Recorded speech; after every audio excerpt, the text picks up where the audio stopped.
What up, Unstoppables? We have a great episode today, but real quick, we want to invite you to make the most important investment of your life. It's not a secret. There's no like smoke and mirrors.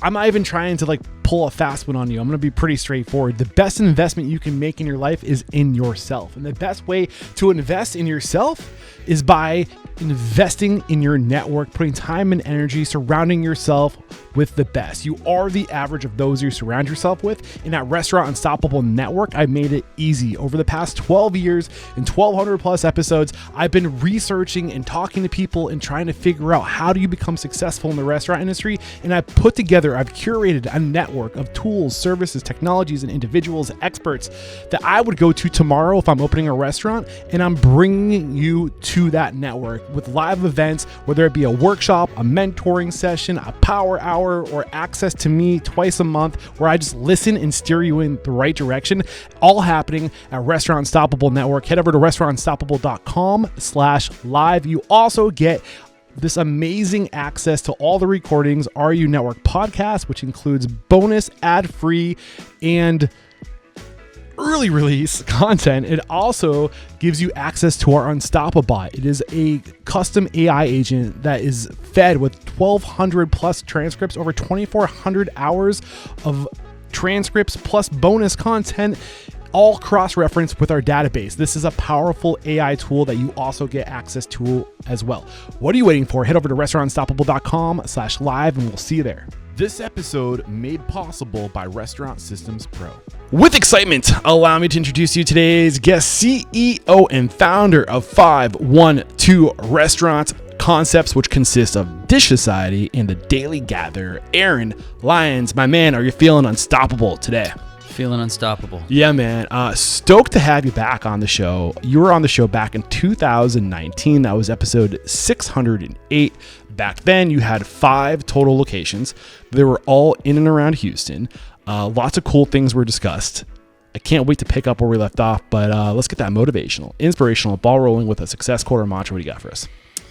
I would have to say there's no growth in the comfort zone and no comfort in the growth zone. Okay, pull back a layer. And it seems pretty straightforward, but go deeper. Hard to grow when you're trying to be comfortable. Yeah. Right. Yeah. Get used to being You have to be comfortable being uncomfortable. Exactly, man. It's so true. And so where are you today? Like, what has happened since I last spoke to you? How many total Dish Societies do you have now?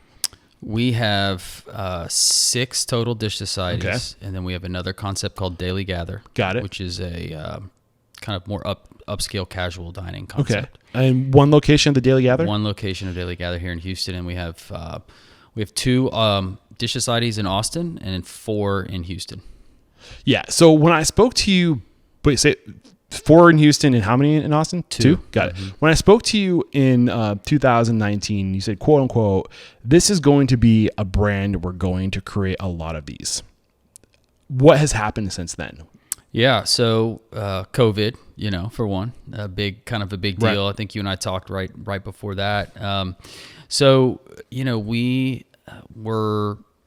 We opened multiple locations since then. So 2 of our locations have closed since then. One of them was just a food hall. It was a smaller, like a 400 square foot food hall stall in smack dab in the middle of downtown Houston.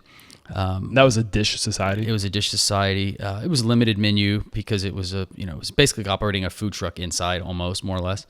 And this was really at the forefront of food halls. And then I think we had opened that right as you and I were talking, I think. And it was awesome. It was really, really fantastic. And then COVID hit.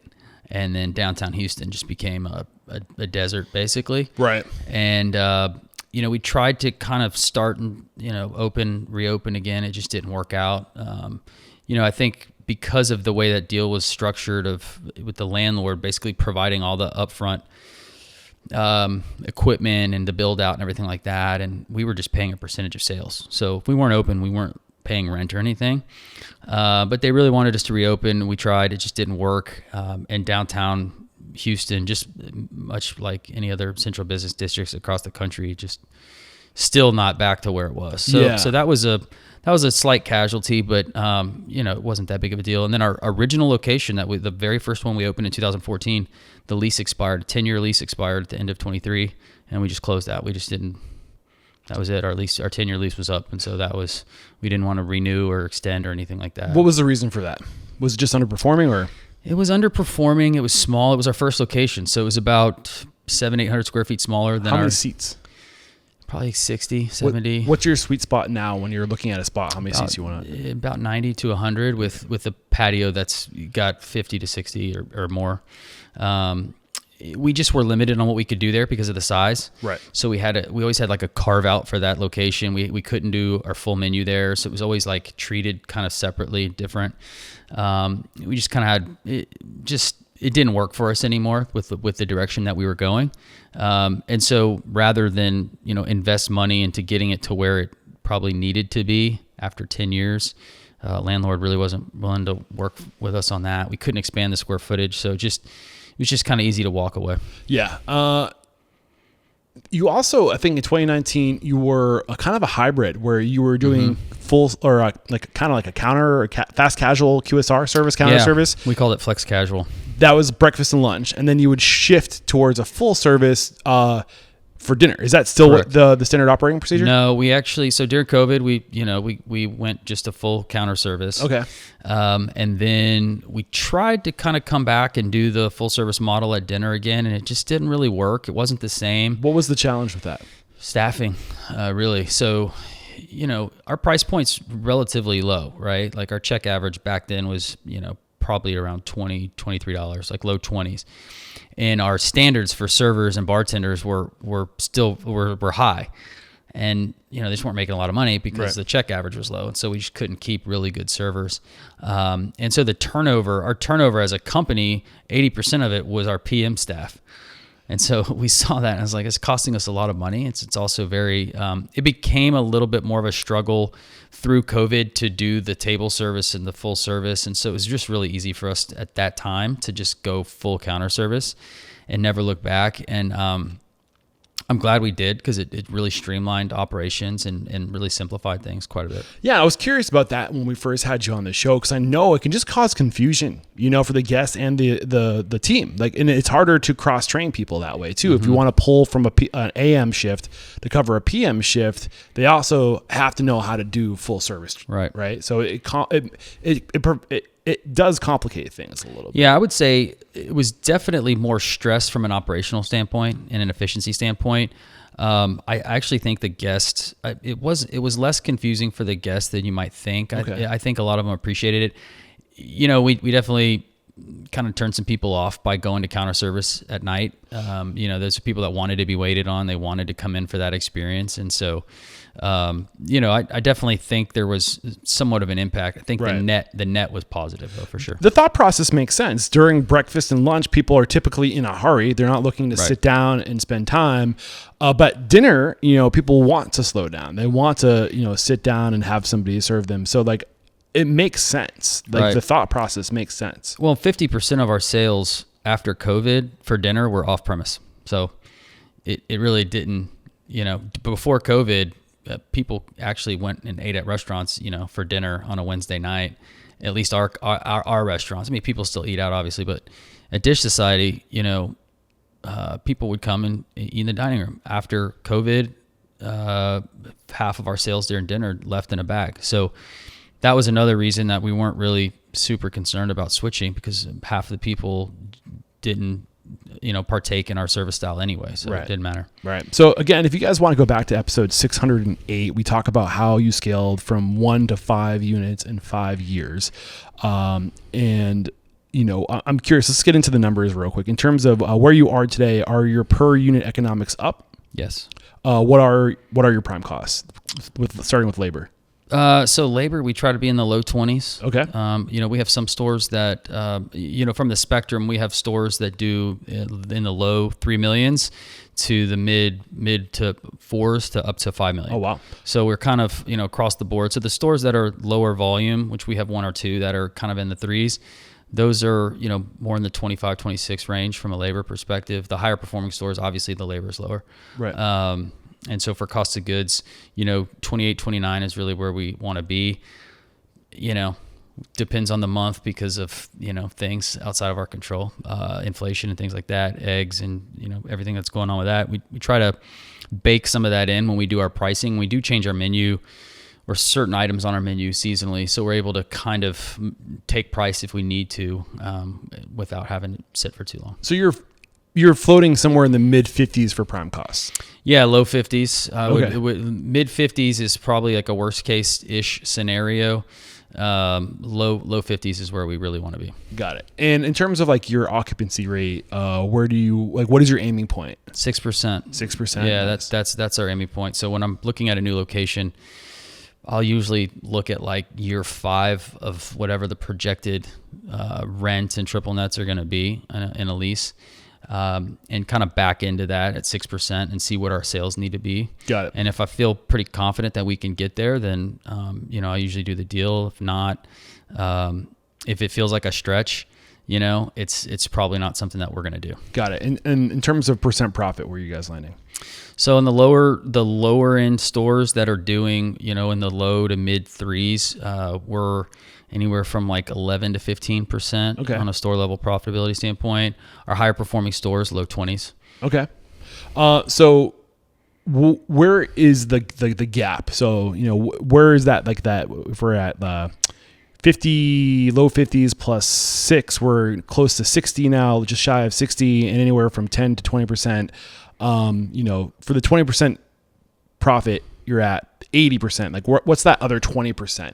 Where is that going? Yeah. I mean, look, G&A, marketing, facilities maintenance, that kind of stuff. What's G&A? Just general administrative costs. So, just the cost of kind of running the business. There's a lot of stuff that gets lumped into that. But, having, just restaurant supplies, cleaning supplies, marketing, advertising. A big one is third-party delivery service fees, which we put in there. And that can be anywhere from 4 to 7% of sales, depending on the store. So that's a big chunk. Yeah, we do mark up. Okay. So does marking up offset that percentage? Yes and no. I mean, you do, you record higher gross sales, right, on that when you mark up that price, but then you're still paying whatever percentage fee, depending on the platform on that as well. So it still gets recorded, but because it's such a big part of our sales, it is a big item on our P&L for sure, the delivery service fees. So with G&A, do you have any chiefs? Yeah, we have. So we do our corporate G&A. We basically, that's a below the line expense. So we take that out after. I'm not including that in store level operating profit. Yeah, got it. And that runs between 6 and 9% from a total perspective. Yeah. Is it weird that I'm asking these questions? Do you think it's weird? I don't think it's weird. I think there's a lot of people that are probably trying to benchmark their metrics, and I'm one of those. I'm always fascinated by those things, and it's not information that you can readily find. Right. And you can read 10Ks on Shake Shack and Kava and Sweet Green and all these things, but it's not necessarily in Chipotle. But those are sort of anomalies and completely different, and it's hard to benchmark. Economies of scale, and it's so hard to figure out how you're doing, and not to mention And then there's just different business models within the independent sector that like you can't compare apples and apples. It's not comparing apples and apples. Right. It's And then you have apples and bananas. Correct. And the large national brands, they have stores all over the country, right? We're limited to, regions or, it used to just be Houston. Right. So if there's a hurricane like there was last year and we have to close all of our stores for 3 to 5 days, that affects, that's a huge loss in our quarter, right? Compared to we had 100, 200, 500 stores across the country. So many variables. I almost want to avoid markets like Miami and New York just because those numbers aren't going to be correct universal. Well, you see that a lot with brands and chains that start on the East Coast or the West Coast, and they have really high average unit volumes, and then as they start to expand, those unit volumes get cut in half. I mean, same thing happens anywhere, right? Like once you remove a brand from its sort of home base, and you have to educate people on that, it does become harder and harder to maintain those average unit volumes. But there certainly are exceptions to that for sure. So you said your per unit volume with Dish Society is up since 2019. Yeah. I mean, I would say a lot of that's due to price increases, right? Since in the last 6 years, we've probably increased prices 25%, right? Okay. So I mean, I would say our guest count is, probably flat almost. We're serving about the same amount of guests as we were, but our sales are up mostly because of price increases. Yeah, I want to get into that, Yeah. but I also want to hear real quick before we start to really dissect this and talk about how you moved the needle and why, like when and why you made the decisions you made in the past 6 years. What about Daily Gather? What's going on here? What's this all about? Yeah, so that deal probably happened right after you and I spoke the first time. So we had a opportunity on the table for a second gen location here in Houston. Great location and a really prominent mixed use development. And it was International Smoke was the brand, which was like Michael Mina, Aisha Curry's concept, and they'd been open for maybe a year, and then I don't know the details of why they closed, but they closed. And so we had an opportunity to take that location, 6,000 square feet, full service, huge bar, a lot of money in FF&E. And we were able to get in there. But, it's funny because once we got the LOI and then we went to lease and we started kicking the lease around, it was March 2020 and then the world shut down. So we just put that on hold for about a year. And then we kind of revived it, and then we opened that store January 2022. Got it. So tell me more about like the business model economics. Is it similar to Dish or? It's full service. It's about our check average is about double what it is at Dish. So we do lunch and big social hour, dinner during the week. We do brunch on the weekends as well. But yeah, it's just your kind of more traditional casual dining establishment, and we use a lot of the same infrastructure and components as Dish Society, which helps, right, to run a one-off brand. It helps to have sort of like a mothership that you can support a one-off brand. So we're able to leverage a lot of our technology and systems and training and corporate overhead staff and all of those things to really make it operate at a high level. Same suppliers, we're farm to table. We source a majority of everything locally, so we're able to use those same suppliers and even bring on new suppliers because of the menu there is different. And so we're able to do more seafood and do more things like that we're not able to do at Dish Society. And full service. So are you, in terms of the prime costs, are those higher prime costs? Because of labor? I would say the food cost is a little bit lower because alcohol is about 25 to 30% of our sales. And so our cost of goods on alcohols is a little bit better than food. And so, yeah, definitely it's low 50s there. Our occupancy cost there is much higher. How many seats? There's about 120 inside and probably about the same on the patio. We got like 10%?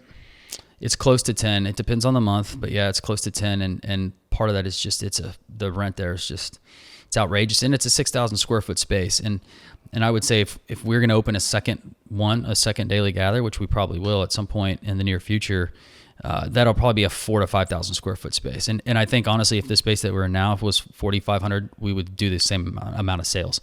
Yeah. It's just, that was the space. So that's what we got. And like, we couldn't carve out, 1,500 square feet or whatever from that space. And so right. We knew that going in. So your vision in 2014, I'm just curious, what did you see Dish Society being? Like, what was your dream? What were you aiming for? What did you want in 2014? When you were 26 years old, 27 years old? I was 30. 30. There. Yeah. You were 25 when you were doing your master's, right? I was 25 to 27 when I was getting my master's. And then by the time I turned 28 when I graduated, and then we opened, I had just turned 30 right around that time when we opened.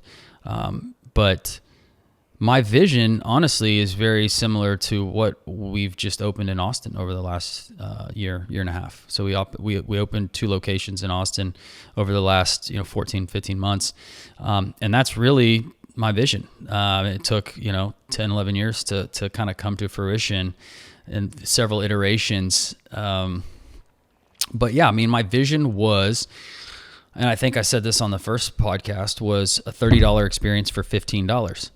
And, through inflation, that's changed a little bit. And so, the challenge is, how do we stay in our category and provide, chef-driven, locally sourced, high-quality food at that reasonable price point, and we don't price ourselves out of our category?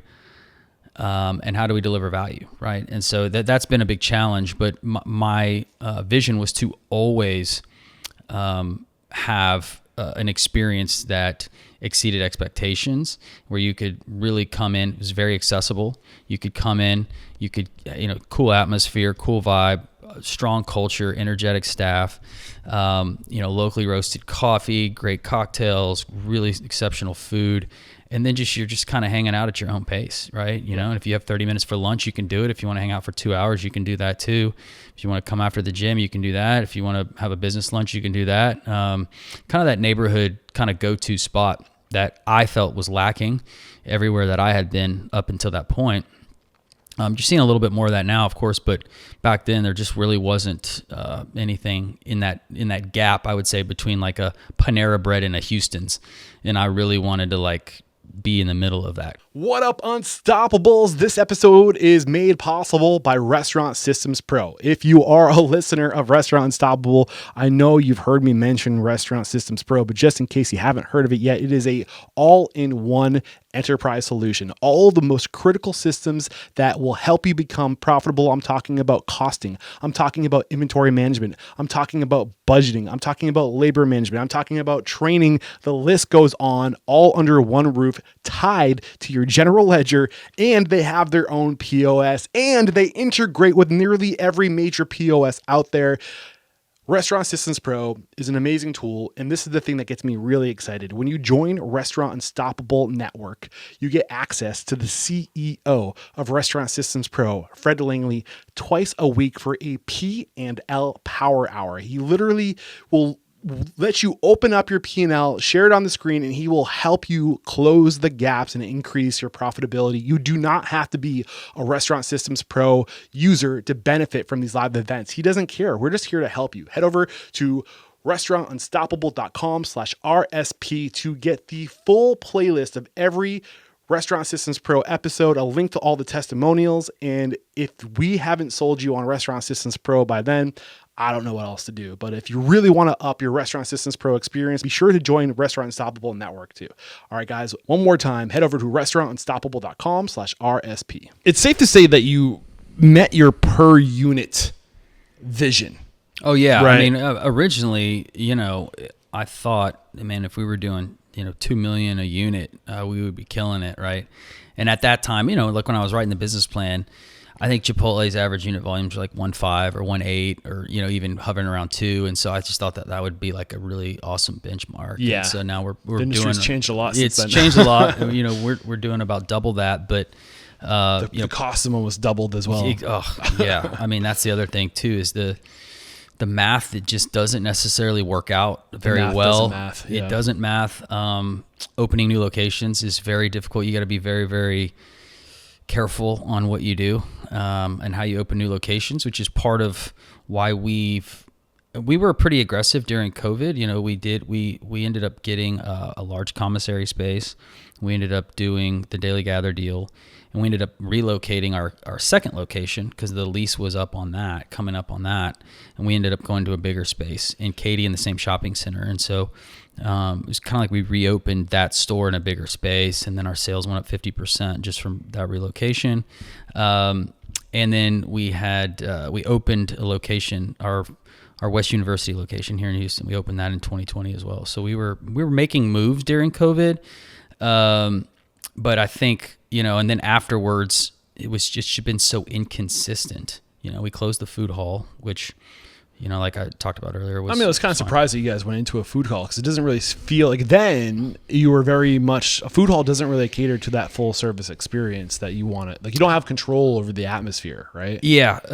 Well, I think our food though, from like a breakfast and lunch perspective, was very, made a lot of sense for that, right? So, if you have 30 minutes for lunch because you work in the building upstairs or down the street, you could come in and get, a salad or a hot chicken sandwich or, brisket stuffed sweet potato or breakfast even or whatever. And I think that in a relatively quick amount of time, and sit there and eat and go back or get it to go or even get it delivered. And then there was 12 other options in there. So if you didn't want that, or if your coworkers wanted, Asian food or Mexican food or pizza or whatever, they could do that. So it was really cool. I was really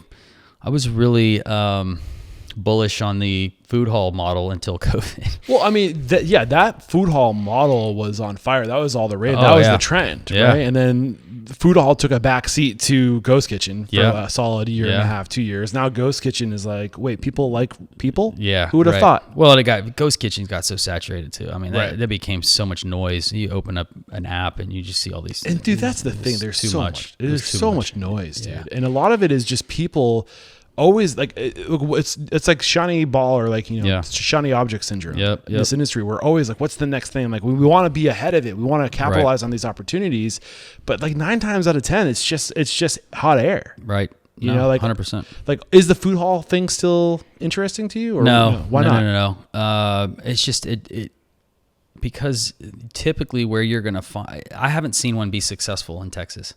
Except for like maybe there's one in Dallas, I think. Yeah, I was gonna say the Legacy Hall in Plano, I think does really well. But they activate it. They have the brewery. They have bands. And it's around other stuff. It's an event center with food. Right. Most food halls are like in central business district areas that revolve around daytime, high density daytime population. Right. And that just doesn't really exist anymore, right? You get away with it in New York probably, and some of these like major hubs, Chicago maybe, but like in Post Texas, pandemic, everyone's like, we're out of here. yeah, it's hybrid. People are working 1 or 2, 3 days, and work. That was the other thing about our first location that I would mention, that once their 10 years was up on that lease, we were surrounded by a lot of office buildings that nobody came back to work. Nobody was working in, and nobody was catering, and nobody was doing all that stuff. And so like those groups of people walking across the street for lunch disappeared. And so, that was another part of walking away from that location. What are the markets you're looking for now? When you're looking at markets,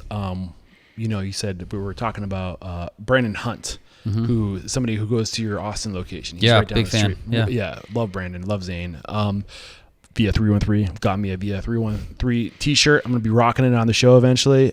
So he is within walking distance to that. Yeah. Does he live in the city? Is he downtown? Yeah. He lives. I don't know where he lives, but he lives within walking distance. Don't share his address. Yeah, he lives close by. But what's that location? It's in Austin. South First Street. Okay. So it's just parallel to South Congress, just south of downtown. Okay. Very like cool, next to Zilker Park. It's in the Bolden Creek kind of neighborhood area. So you're still targeting, because what I'm poking, prodding around right now. Back in 2019, you said we do not want to go to the burbs. Mm-hmm. We're not a burbs concept. Yeah. Do you still feel that way? Yeah, I think yes and no. I think it depends on the suburb.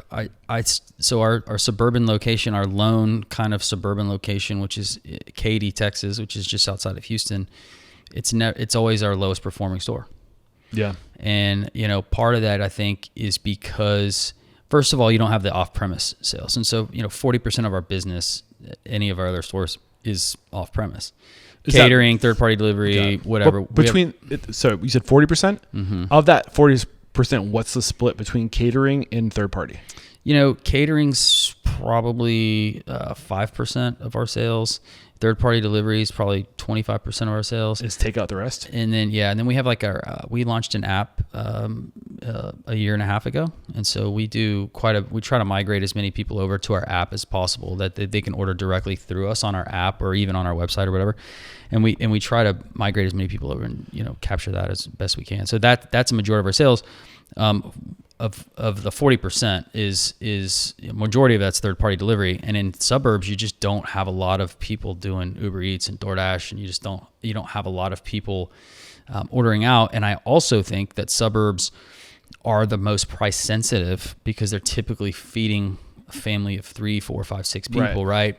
More urban areas, you're looking out for yourself or young couples, or maybe they have a kid, small family or whatever. So it's a little bit different, I think, and they're less price sensitive. It's real easy to just make spaghetti at home, and that's our biggest competition in the suburbs. Right. But in urban areas, like, people still eat out. Pizza and pasta, feeding the family. Yeah, and so I think that hasn't really changed. That's been my viewpoint for a while. I think, look, suburbs are different, right? There's suburbs in Dallas that operate differently. I don't know. I would say there's a lot less risk involved in going into high density urban areas where like we know what we're getting, right? Right. Well, it's interesting, and I've had some people on the show that say the opportunity is in the suburbs because Yeah, it depends on the concept. I think there's different markets and different concepts, right? There's so many variables, which is why I like to get these like benchmarks, like what works where, right? But it's interesting, and I feel like I pick on Texas a little bit, especially up in Dallas, because if you ever flown into Dallas, have you ever flown into Dallas? I used to live in Dallas, yeah. Oceans of communities. Yeah. Just like as far as you can see, rooftops. Rooftops. Yeah. And that is truly unprecedented if you look at how people over time have like commingled. It was always like communities, in the center of that community is like a community center. There's usually a church and, a post office and a restaurant, like the local pub. And that was the gathering place. Those are the places that you gathered. And these oceans of communities don't have those same gathering spaces. There's more homes in one of these ocean sprawling communities than there was in an entire town 100 years ago. Yeah. And there's no city center. There's no community center in those. It's like we kind of like. There's a bunch of like strip malls and a bunch of strip centers and a bunch of like chain restaurants. But sometimes you got to drive 20 minutes. Yeah. Like it's 20 miles outside. Some of those neighborhoods are so big it takes 10 minutes to get out of the neighborhood. Right. It's crazy. Yeah. So I think that there is an opportunity if it's the right concept. Yeah. If it's a family oriented concept where you can have good perceived value. Yeah.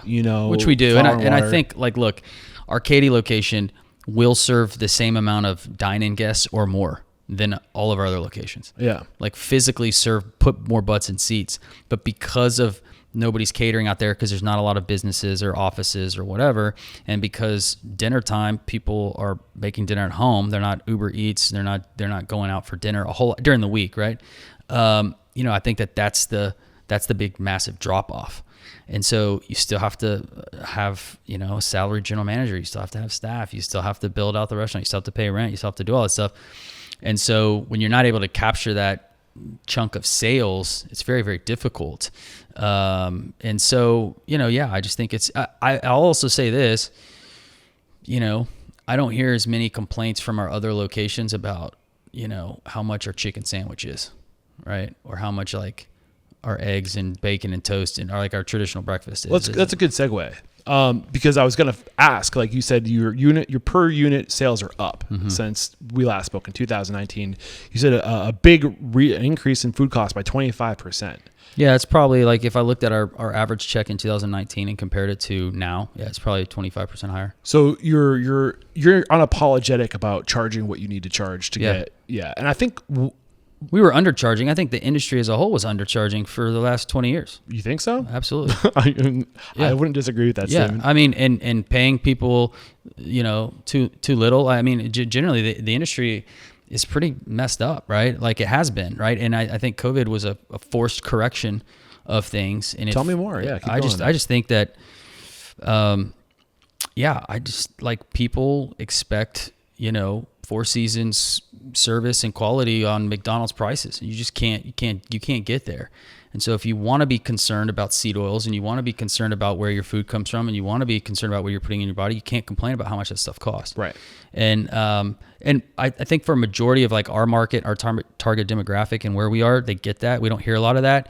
It's in those fringe markets where it's like, they're comparing pancakes to pancakes, or they're comparing a chicken sandwich to a chicken sandwich. And that's not how it works. That's not, if you don't care where the eggs come from and you don't care that they're pasture raised, then it's going to be cheaper at IHOP, right? But if you're comparing us to IHOP, you're not our target customer anyway. So like, that's kind of where I'm at with that. But I do think the industry as a whole, things are expensive. They just are. And if you want quality, you just got to pay for it. Yeah, 100%. I get behind that. And I think a lot of people are afraid to charge what they have to. I hate raising prices. I hate it. Why? Because I know it's just economics 101. I mean, I think you learn that the first day. It's like you raise price and demand goes down. I mean, that's the relationship there. And so I also think pigs get fat, hogs get slaughtered. So if you go too much, you can really, like I said earlier in this segment here, I don't want to price ourselves out of a fast casual market. I mean, at the end of the day, we're still counter service. $30 experience at $15 worth of cost, right? Right. And now it's probably a $30 experience for $23, you know? So it's like, you know, how do we create that value, and what are we doing to still give people that value? But, you know, I'll tell you this, I went to Chick-fil-A the other night and just with I took my kids there. I think we spent like $60-$70 Chick-fil-A, and we didn't order like crazy stuff. I mean, it's expensive to eat out anywhere, I think, right now. And I think people are voting with their feet and their wallets right now, and eating at home more, or trading down, or getting creative on what they do. Yeah. You know, it's interesting. Like, in order to provide in order to be the best, to attract onto the best, to pay for the training, it takes resources. So you have to figure out, like, if I really wanted to deliver that $30 experience, then I have to be able to get the fiscal, you know, responsibility in place to train my staff up, to purchase good quality goods, to spend money on marketing. Like, if you're not charging what you need to charge to offset the cost, then you're going to fail. Right. Like, I understand you're afraid that if you charge any more, the consumer might not come back, but you won't be able to bring them back if you're not charging what you need to take care of your staff and to train people. You know? It's a tightrope. It's a balance. I think that I still look at I hate raising our prices. It's just, we have to do it. But I also will look at things and think there's still, like, we still probably need to go up on a few items, but I'm just like really reluctant to do that, because I know that at some point there is a threshold where you get diminishing returns on that. And maybe we've already hit it, but, you know, there's like a volume balance of, like, you know, if you can keep your prices at a certain point and still attract the crowd, then your sales will take care of themselves, and then costs fall in line, and whatever. Your cost of goods might be up, but then your occupancy costs are lower and your labor is lower. So your profitability's, you know, better, or whatever. So it's just a tightrope. It's a balance, and looking at ways that we can, because I'm not going to like shrink our portions. I'm not going to cut corners. There's certain things on the menu, like salmon, that are ungodly expensive, especially for a concept like us. But that's like the number one protein, or it's number two protein behind chicken, that people add on salads and order, right? And so, it's a healthy dish, so people want it. So we're not going to take salmon off the menu. Yeah. So you increase your prices to be able to, you know, cover the liability that you have. And I think that is something people are afraid of. I encourage people to be unapologetic about it. You need to be fiscally responsible. What are some of the other things you've done to evolve, to get more efficient, to increase your margins?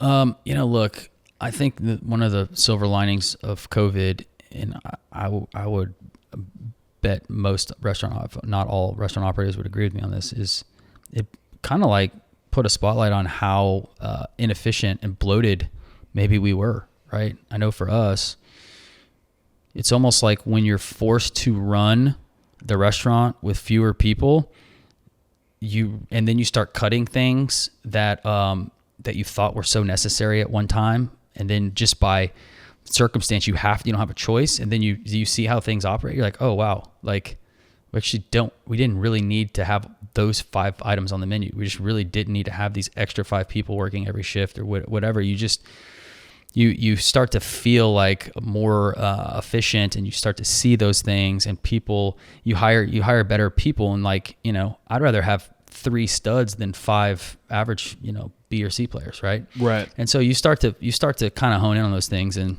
I think for us, you know, our technology was in place, right, you know, before COVID. So that really helped us get through that time and push people onto that platform.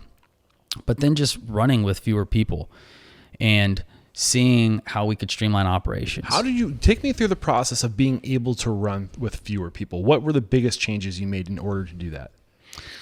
Well, look, I forgot. It's called it's like a rule or a law or something of whatever, of effort or something. But, you know, where your effort or something expands to fill the amount of time that you have, right? So if you give somebody, you know, 5 hours to clean their room, they're going to take 5 hours to clean their room or whatever, right? If you give them an hour, they'll do it in an hour. I know what you're talking about. It's the Profit First uses that analogy. Yeah, it's like, I don't know what it is, but anyway, you know, look, if you have 5 line cooks, they're probably not working out all at 100%, right? Maybe they're at 80% or 70%. If you have 3 and they're working at 95%, you're going to accomplish the same thing, right? And then what you can do is pay those 3 people a little bit more, right? And so now they're happier, and they're more efficient. And so you're getting a better product, you're getting more consistency, and you have happier team. I think the more people you have, like, there's a diffusion of responsibility sometimes where it's like, oh, somebody else is going to do that, or that's somebody else's job or whatever. But when you start to pull some of that redundancy out, people get more efficient. People rise to the occasion. The right ones do. The wrong ones self-select out typically, or make themselves very obvious. Yeah.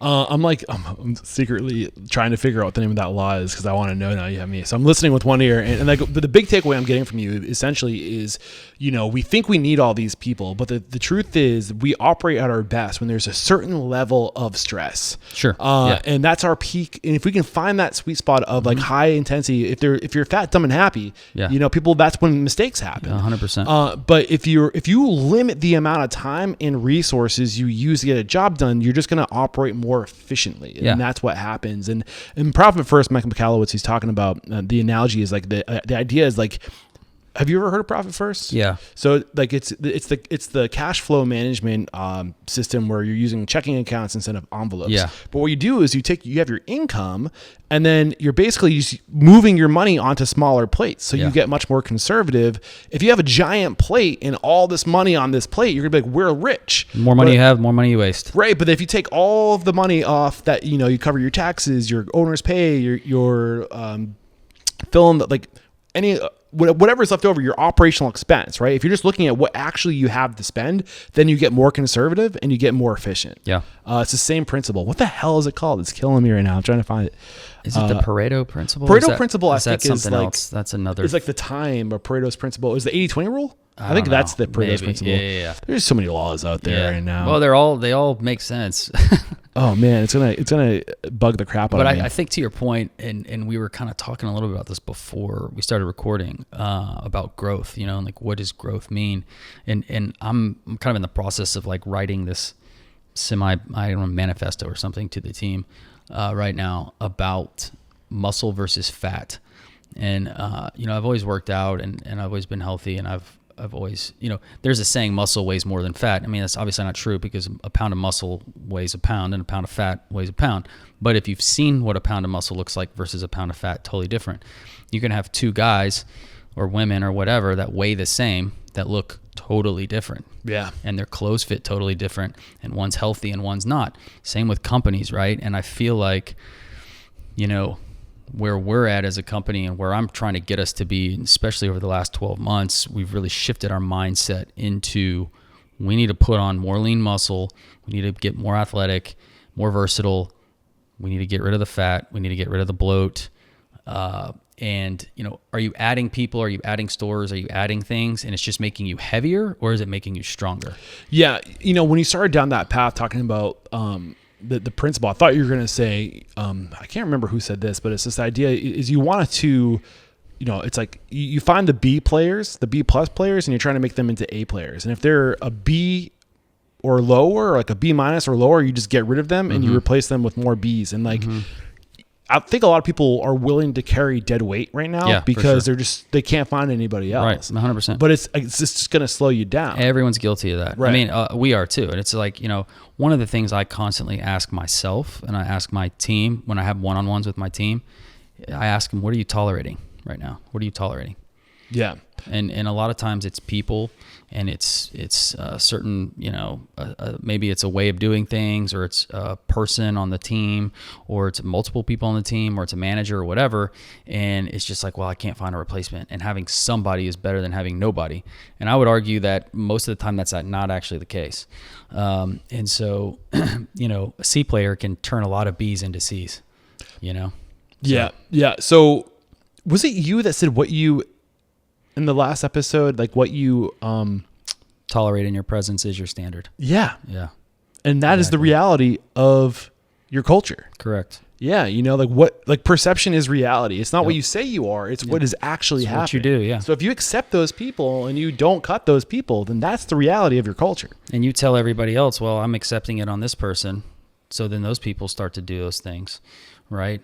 And so it's hard. You can't be consistent. You can't hold somebody accountable for being late and not this other person, right?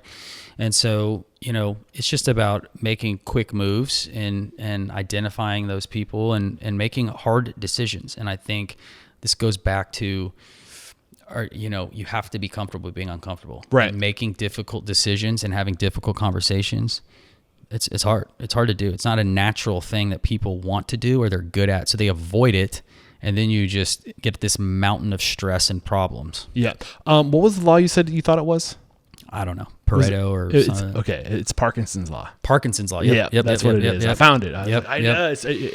I knew it started with a P too. And I was like, what the hell is it? Yeah. Small plates is based on Parkinson's law, which says that the demand for something expands to meet its supply. Yep. Exactly. So if you have 5 cooks, you're going to get it done with 5. If you have 3, you'll figure out a way to get it done with 3. Right. I mean, it's got to be the right people. It's not as simple as that, right? Like you have to have, if you have a 30-foot line, it's really hard to run that with 2 or 3 people. Yeah. Right? And that's the cool idea with Profit First too, is that like you take your profit because we're in business to earn a profit. So if that's why we're here, and it's not to get rich and to line our pockets, it's so we can invest in assets and get better and put money away and create opportunity for other people.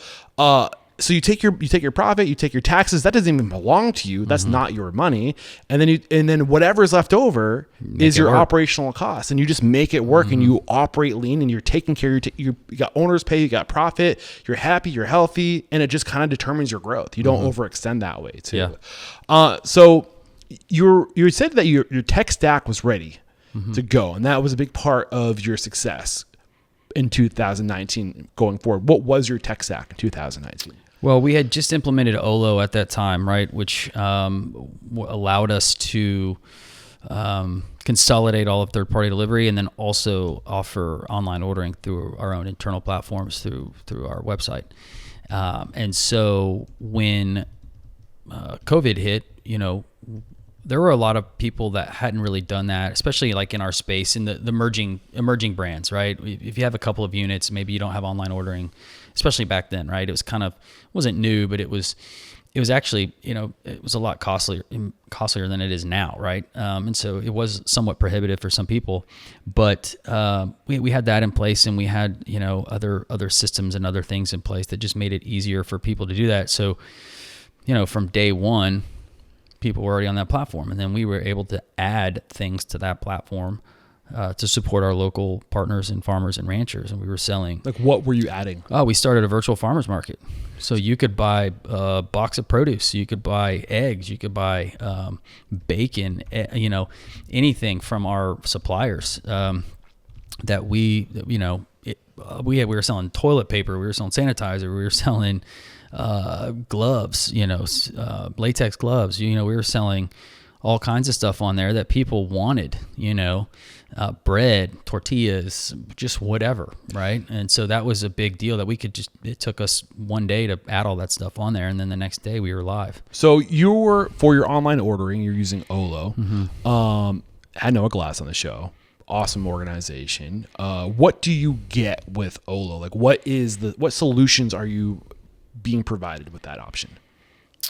I guess at the highest level, it just consolidates all of our third-party delivery. It integrates with Thanks, our loyalty app. So you can order through our app, you can order through our website, catering, all of those things go through Olo. Just, I'm not the tech guy, so I don't know, all the ins and outs on how it works on the back end or whatever, but from a customer perspective, it just allows you, more opportunities to get our food with easy access. And you're using, so it's is it like a marketplace, or what's like a dashboard for third party delivery? So it takes all the third party options and it kind of like brings it to one place so you can see what's happening. So what it does is when you order on Uber Eats, you don't know anything about it. Like a customer doesn't know anything about Olo, right? They don't know what that is. Right. So you order on Uber Eats, it gets routed through Olo, and it just shows up on our kitchen screen. Instead of having an iPad for every option. Right. So it does that, right? Yeah. And then if you order from our website, and it essentially bids out the delivery order to Uber Eats or DoorDash or wherever, and then that third party comes and picks it up and delivers it to you, even though you order directly through us. So you order directly through your dishsociety.com website, and that order gets taken in, and then Uber Eats gets to decide whether they want to take it as they bid. Whoever has the highest bid gets the privilege to deliver your food. Correct. I don't know exactly the ins and outs of that. I don't know exactly how that works, but yeah, somebody comes and picks it up and takes it to you. Yeah. Okay. What was it about Olo that made you say that this is our option? Like, we want to go with these guys? This is 2019. I know we're going back some time. And I think too, at that time, we were probably had to be one of their smallest accounts. Well, I was curious about that. They didn't even really want to talk to you unless you had 20 accounts. And so we just kind of, told them that we're going to be 20. We're going to be 20. And so your vision was to get to 20 locations. Oh, my vision's to get more than that. We're sometimes you got to get small to get big. And I think that's the phase, that's the season of life we're in right now. But yeah, I think at the time, there wasn't a lot of options, to be honest with you, that I think met our needs, and they were the best. Like I said, I'm not the tech. My partner kind of handles a lot of that stuff. And so is that like an over expense for you because you don't have the units to offset the costs, or are they working with you for that? Yeah, I mean, I think we had to pay a little bit more than we would have liked to, but the alternative was we don't have it. And we knew this is before Toast really got to where it was. I think. Correct. Yeah. And I think there just weren't a lot of options. Right. And so a lot of times if you wanted those things, you had to you had to play in that SMB or enterprise space, right, to get it. And my whole hypothesis with this, since day one was we're going to open a bunch of units. So the things that we integrate now have to make sense when we have 10 or 20 locations or 50 locations, right? And things will evolve, of course, but I'm not going to do something now that's not going to get us to where we want to be. So I was okay making investments early on in those things because I knew that, at some point, and the earlier you integrate it, the easier it is. You're building the house before you move into it. Correct. Yeah. Yeah. So there was a lot of those investments that we made that I was totally fine making and was very justifiable. And I wouldn't do anything different. And back then too, there weren't a lot of options either, just in general for anything, anything. So I'm curious. So Olo is your online ordering management platform. Your dashboard, it manages all of your online orders. What about in-house? Do you have what's your POS? We use NCR Aloha. Okay. And in terms of third party, you're saying 40% of your total revenue is coming from third party, and you're using an app, and you're trying to migrate people from third party to your app. Correct. What did you build that? What platform are you using? Thanks. Why Thanks? What was it about Thanks? Again, there's a handful of app developers that work in the restaurant space, and they're all kind of white label off the shelf deals, and they just, put your brand on it. The back end's relatively the same for everything. I liked the brands that were using things. I felt like they were kind of in our peer group of serving kind of similar customers and similar vibe and similar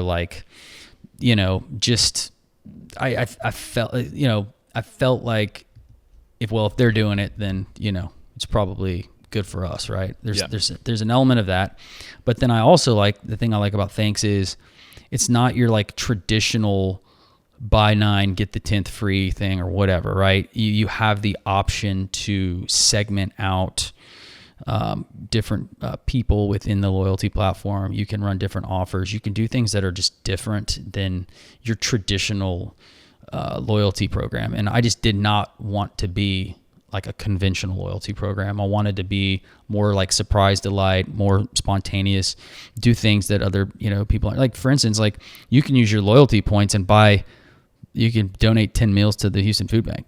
That's cool. Or you can do things like that. You don't just have to redeem it for a free pancake or whatever. You can do that if you want, but we're trying to do things in an unconventional way that I think our target demographic, they actually care about. And so that's why I liked Thanks, because it allowed you that opportunity to do that versus some of the other ones. How is Thanks gathering this data? Is it the purchasing behavior? Is it capturing emails and phone numbers for you too? Yeah, when you sign up for the app, you have to enter your information. So got it. And how are you using segmentation? So for instance, if we wanted to send out a promo to I could see that Eric has come in for breakfast 9 times. He's never come in for dinner, and he's never ordered delivery from our app. He's only come in for breakfast. So I can either send you breakfast promos, or I can send you an offer to order from our app to try to get you to use both, right? So once you see how easy it is to just order from our app, then maybe you're more likely to do that. I can invite you to come back for dinner, a different day part, right? You've never experienced this for dinner. So maybe I try to give you a dinner offer. So now I try to increase your frequency there, right? So that's just one example of how you can segment. You can do like lapsed users where, this person, they haven't come in 60 days. Is that a trigger? It's an automated, like if they haven't come in 60 days? Some of it we do have automated. And then some of it is just kind of whatever we're feeling, right? Like we can say, hey, we're doing this special. Let's maybe anybody that's ordered kids meals, we know they have kids, obviously. So we're going to do this. If we do like a kids promotion or family promotion, we're going to target them. I don't need to target the guy that orders Uber Eats or the guy that orders from our app one chicken sandwich, 4 times a month, right? You can get smarter about how you target things. So that's kind of how we use it. Are you doing one-on-one marketing where you're sending a customized message to an individual, or is it being like, oh, these are all the people who only come in for breakfast, we're going to group them? It's both. I mean, you can target it to where it says, hey, Eric, you haven't been in a while. We'd love to see you come back, right? Because it has your information. Or we can just send like the Easter Bunny promo for Easter for your kids to get a picture of the Easter Bunny to the people that have kids. Got it. And so people, when you're talking about your app and people are ordering through your app, they're ordering through Thanks. Well, if they order through the app, yes, they're ordering through Thanks, but Olo's running the back end, so they're ordering through Olo. So Thanks integrates with Olo. Yeah. Got it. So they're on the Thanks app, but they're doing the transactions through Olo. Correct. So Olo links Thanks and third party. Correct, yeah. Got it. How are you migrating people from third party to Thanks? What's that strategy? I think just being, there's no markup on our app, right? So if you order through a third party, you're paying a markup. Are you clear about that? We're working on our messaging on that. One thing we do is like if we get large orders from and consistent orders, we try to reach out to those people directly and try to migrate them over. We put flyers in bags, just saying, hey, order through our app and your first order's free, or you get free delivery, or whatever the promo is to get you to next time you order. Instead of ordering through Uber Eats, you just order through our app or just go to our website. So 40% of your total orders are off premise. What percentage of those are coming of the delivery and like takeout are third party versus Thanks? I think it's probably around 20 to 25% are third party. About 10% is probably like first channel or our own organic platform. Got it. Yeah. Meaning Thanks. Mm-hmm. And then we do like Easy Cater, and then the people will call in or place orders, like larger orders and things like that. That's a smaller percentage. Got it. Generally, what are your feelings on third party and these marketplaces like Triple C or Easy Cater? Are they positive, negative? I mean, look, I think they serve a tremendous purpose, and they expose your brand to a lot of people. It does come with challenges. It does come with financial obligations. It comes at a cost, right? But I do think that I don't know if we could recreate generate those sales or get exposure to those customers necessarily without them. I mean, to some degree, yes, because people were doing it for years before they came along. But I do think it's created almost an entirely new subsegment of diners. Yeah. Well, yeah, I think that, is blue ocean effect, right? People who weren't necessarily in the industry, maybe they were, I don't know. They saw this opportunity to say, hey, we can create this marketplace and we can provide a solution, delivery for restaurants who don't have it. Mm-hmm. But I think the issue with that is now that this third party controls the marketplace, controls the game, and to get access to their market, you got to play by their rules, right? Well, I think originally, as it was billed, these are incremental sales. These are sales you wouldn't have gotten normally, so it's okay to give us 25% or whatever the outrageous commission was at that time. Then it became, not all these sales are incremental, right? What do you mean by incremental? Like if you weren't on the platform, you wouldn't get these sales. Got it. So if you weren't on Uber Eats, you're not going to get these sales. So Uber Eats, when they came onto the scene, and DoorDash, they said, hey, look, every sale that you get from us is a sale that you wouldn't have gotten because they're on DoorDash and they're on Uber Eats looking for a place to eat. They're not driving to your restaurant, right? Right. And if you're not on that platform, you don't get seen, you don't get this order anyway. That was their pitch. Some of that's still relevant, but a lot of it's not. It's lost its luster a little bit because people are, because so many brands like ours have their own apps, have their own, they have the ability to do these things. And so I think it's the value proposition has shifted for sure. But it's a messy environment because, I mean, I don't even know how much. I know DoorDash is, I think, profitable, but I don't know if Uber Eats makes money. I mean, if they did, it took them years to figure it out. And so it's just kind of a weird deal. But there are people that will not leave their house for dinner, and they are going to order on Uber Eats. And if you're not on Uber Eats, they're not going to order from you. Right. And if you're not on DoorDash and you don't have the fast pass on DoorDash, you're not a part of that, and like you're just nobody's going to order from you. Yeah. There There are people that are brand specific that say, I want Dish Society tonight. I'm going to order Dish Society. And they'll either get on Uber Eats or they'll get on DoorDash or they'll go directly to our site or they'll drive to our restaurant. But I think there's still a lot of people that are app loyal. Like I'm a Uber One user or I'm a Dash Pass user. And so like I'm going to look on there and it's kind of like Tinder for dinner, right?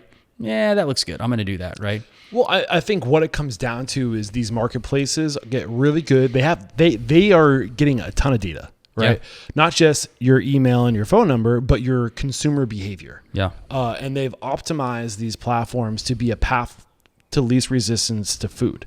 So Easy. You pick up the phone, you tap the app, you tap the thing that memorizes your favorite order from your favorite place, and you're done. Yeah. And your payment information is already there. Yep. So I think it's like, what it comes down to is they don't just own the marketplace, they own consumer habits. And I think that's the barrier that's hard to get over. We have gotten so lazy as a society, especially during COVID, that, like you said, the path of least resistance. I mean, you have to have a frictionless model. It's got to be Amazon easy, one click. Right. And those are I think Chipotle's app is probably the best. Right. I mean, it takes me like 7 seconds to order Chipotle. This episode is made possible by Restaurant Systems Pro. And at Restaurant Unstoppable, we are huge fans of Restaurant Systems Pro. So much that we are partnering with Restaurant Systems Pro, and they are going live every other week, twice a month. They are going live in Restaurant Unstoppable Network. Fred Langley, the CEO of Restaurant Systems Pro, we will have access to him and he will go through your P&L. You do not have to be a Restaurant Systems Pro client to take advantage of this. He will literally tear apart your P&L and he will help you find the gaps so you can increase your profit by 5% or more. He is literally saving people's restaurants in Restaurant Unstoppable Network. If you want to take advantage of not just Restaurant Systems Pro, their budgeting, their costing, their inventory, their labor management, their training, their general ledger, all tied to your POS, this amount of data is insanely ridiculous. Beyond that, he's making himself available to coach you. This is all happening at restaurantunstoppable.com/live. We'll see you there. Well, it's not even a click now. Now with AI, voice AI, hey Siri, order from Dish Society. Yeah. And like it's like got it. So like it's hard to overcome those barriers, right? Like, correct. Yeah. And like consumer people, human nature, we're lazy. Yeah. We take the path of least Yes. resistance, Yeah. and that is just baked into our human behavior. That's why that's why there's paths in the woods, right? Like from as long as we've been moving or trying to get our food, we were taking the path of least resistance, Right. game trails, Yeah. right? That's what we did. Yep. Like, and that hasn't changed. The path of least resistance is in like 10 years, it's going to be, I'm thinking about food, and Neuralink's going to be like, gotcha. Yeah. I know where you're at. Yeah. Yeah. So it's hard to overcome human laziness by default because we're saving energy. Yeah. Yeah. What are your thoughts as I'm sharing that? Oh, yeah, I totally agree. I mean, it's just human nature. I mean, I do the same thing, right? Like, Right. I'm not trying to take the long way home from work or whatever. Like, I'm trying to find the quickest way to solve any problem, to do anything. So, and I hate thinking about food. I hate thinking about what's for dinner. And if I don't have to think about it, that's the best, right? If the decision's already made for me, or you give me 2 or 3 options versus give me the question of what I want to eat for dinner, like, I mean, I think that's where we're at. People get decision fatigue. They get, there's so many options. They don't want to think about it. So they revert back to, like like their top 3 to 5 kind of, subset of the group that they choose from. And that's where they live, So we've talked about, how you were unapologetic about raising your costs to be fiscally responsible. We talked about Parkinson's law and how you're learning how to do more with less. We talked about how you've built systems and leaned on technology to migrate people from third party to your own platforms. In terms of technology and evolution and continued growth, is there anything that you've changed since 2019 in terms of improving your tech stack? I mean, we added the app. We didn't have that in 2019. Okay. So that's been the one big technology improvement that we've made. We've updated our website, some stuff like that. What's your website built on now? I couldn't tell you. I mean, we hired a company to do it, and I'm not 1,000% happy with it right now. I mean, it still needs some tweaks. And we did like we were on Bento Box before. And our Daily Gather website is still on Bento Box, and that's a one-off, brand. So that kind of makes sense. Bento Box doesn't make it super, I guess, easy and friendly to do like third-party SEO and SEM stuff. And so they want you to use their own like SEO and SEM. And so our digital marketing agency that we were using at the time suggested building our own custom website that was built with SEO and search and stuff in mind from the beginning, which is what we did. But I think those are really the only changes that we've done. I would say from a marketing standpoint in general, the landscape has changed. I mean, huge, right, over the last 6 years since the last time we talked. Just advertising and reaching people has become easier in some ways and much more difficult in some ways, right? It's costing more money to get in front of, the same group of, the same 1,000 people or whatever you wanted to get in front of, 6 years ago. So what was your strategy 6 years ago? Oh, I mean, you could boost a Facebook post for $30 and get in front of 20,000 people. Right. And now now it might cost you $1,000. I mean, I don't know. It's like everything's got out of whack. And I mean, just using like the marketing platforms on these things, it's like, you got to like hire somebody almost. You got to like, it's very difficult. You have to really know what you're doing. Whereas before, it was a lot easier and you could reach a lot of people. And now it's become more difficult and, more expensive. And so you got to be really smart. You got to create really good content and, you got to find out where the people are and you try to get in front of them. I talk about this a lot, and I worry that I'm going to sound like a crazy person or just like a negative Nancy. Like I'm going to marginalize myself or alienate myself because I'm like, why are we okay with this? There's been this like underlying theme that I picked up on is that like there seems to be this trend where increasingly the restaurant owner is not the beneficiary of their business. Like we're making other industries rich, and it trickles down when we can't do well. We can't create opportunities for our staff either, and I wonder about market. Like I've said before, and I'll say it again. I believe marketing is the bane of human existence. It has ruined society as long as it's been the most important thing. And to your point, it's getting more and more difficult we're getting to the point where we need these platforms to stay in business. If we're not, like you said, we need to create really good content. Mm-hmm.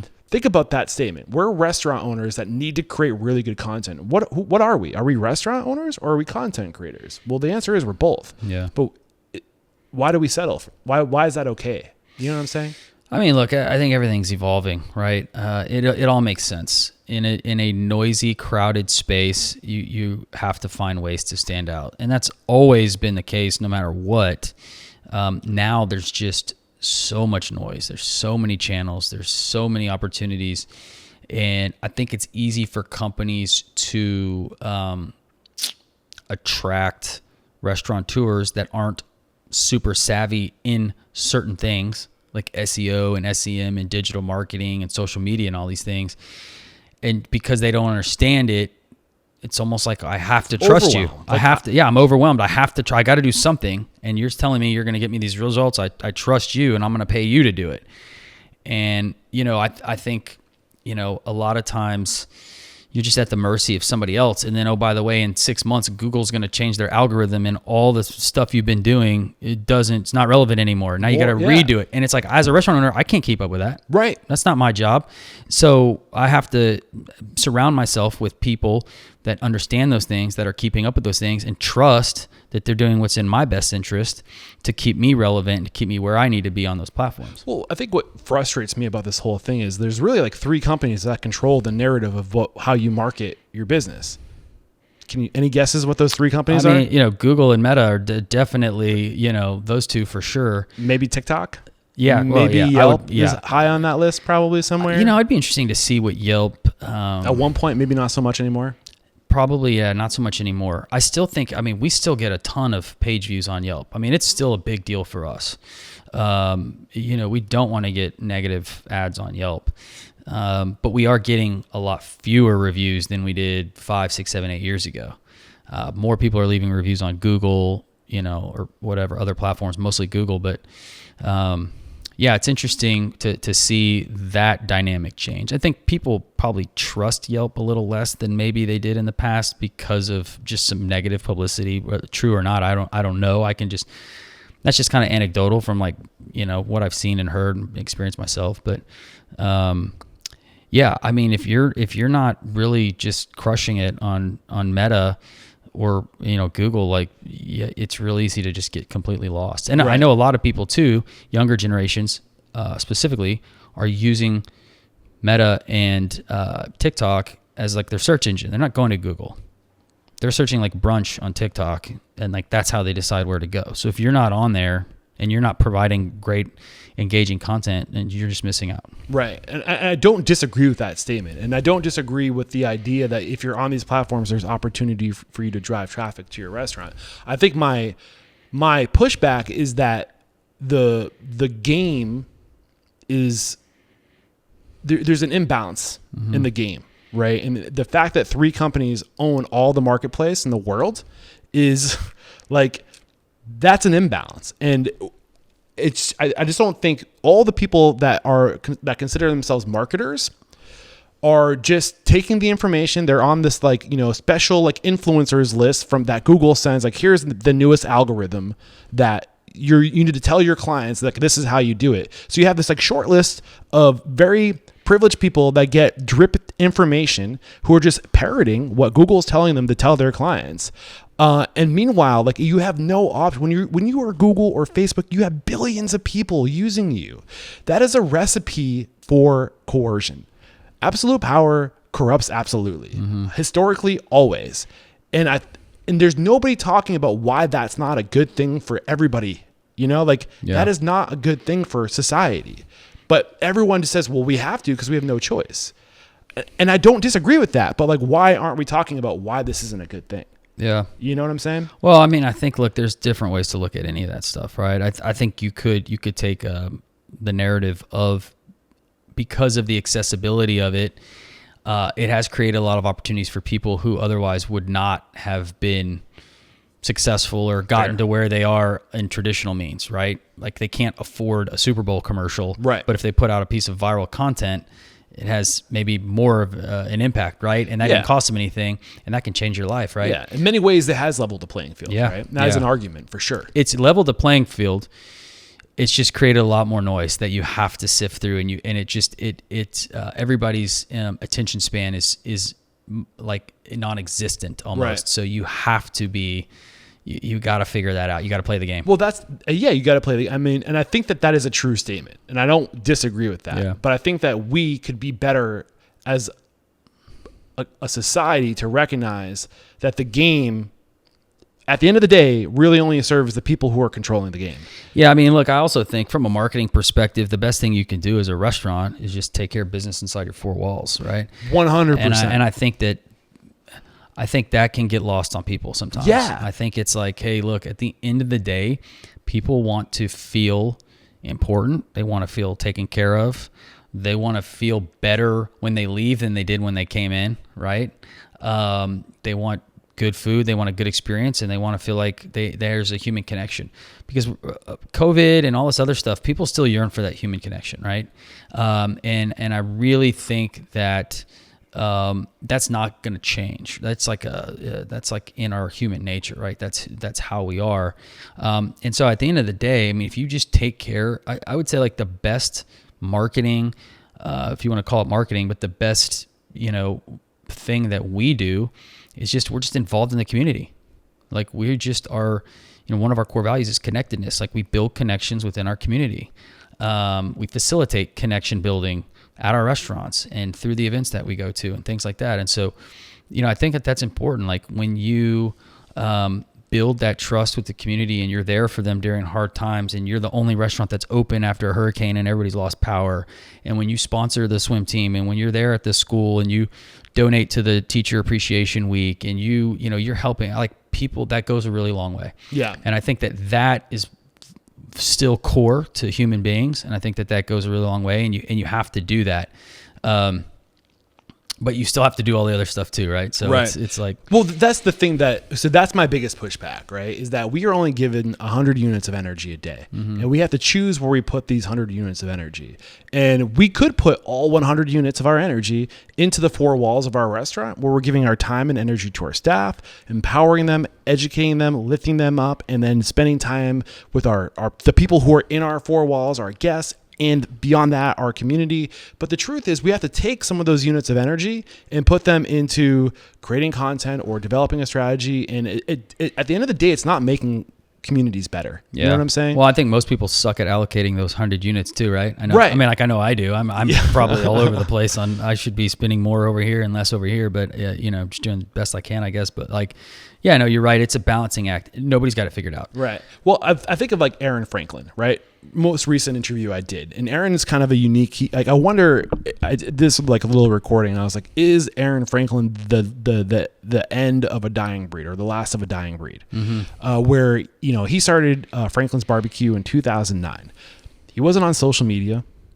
He had a trailer and he was obsessed with barbecue, and he just got better and better and better every day until like he just caught fire, and he like literally just like created this like whole new I guess segment within the world of barbecue. And to this day, he is an influencer, and he wasn't on social media in 2015. And it was strictly because he put all of his energy into doing the thing, mm-hmm. to like putting his energy into being present and hospitable and seeing each one of his guests. And like, that was how you got successful in the past, was by being the best. And today I think there's some truth that you could be okay at the thing and be really good at convincing people that you're the best online. Yeah.